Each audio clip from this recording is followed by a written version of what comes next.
திருக்குறள் சிந்தனை. மெய்யை உண்மையை அறிவதே மெய்யுணர்வாகும். எவ்வகையான பொருள் எவ்வாறு தோன்றினும் அப்பொருளின் உண்மைத்தன்மையை ஆராய்ந்து காண்பதே உண்மை அறிவாகும்.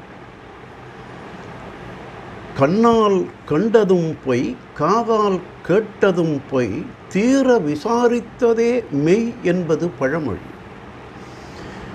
மெய்யை உண்மையாக கண்டவர்களே மேலான மெஞ்ஞானிகளாய் மாட்சி உறுகின்றனர். மரத்தை மறைத்தது மாமத யானை, மரத்தில் மறைந்தது மாமத யானை. பரத்தை மறைத்தது பார்முதல் பூதம், பரத்தில் மறைந்தது பார்முதல் பூதமே என்பது திருமந்திரம். ஒரு மரத்திலான யானையை காண்கிறோம். யானையை கண்டு வியக்கும் பொழுது மரம் தெரிவதில்லை.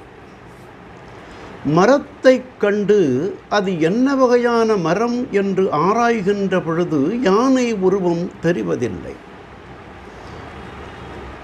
ஆகவே மரத்தை மறைத்து மரத்தில் மறைந்து இருந்த மதயானை போல பரத்தை, அதாவது கடவுளை மறைத்தும் கடவுளில் மறைந்தும் இருப்பது இந்த உலகம் என்று காண்பதே மெய்யான பூரணமான மெய்ஞான அறிவு ஆகும்.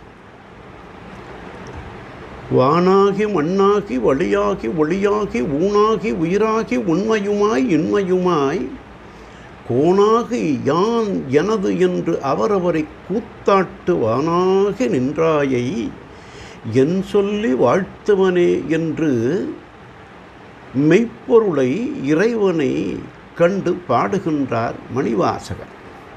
ஆகவே மெய்யான பொருளை தெளிவாக கண்டவர்களே மெய் உணர்வாளர்களாக மேன்மை மிக பெறுகின்றார்கள் என்று தெய்வப் புலவர் எப்பொருள் எத்தன்மைத்தாயினும் அப்பொருள் மெய்ப்பொருள் காண்பது அறிவு என்று மெய்யுணர்தல் அதிகாரத்தில் கூறுகின்றார். நாளையும் சிந்திப்போம்.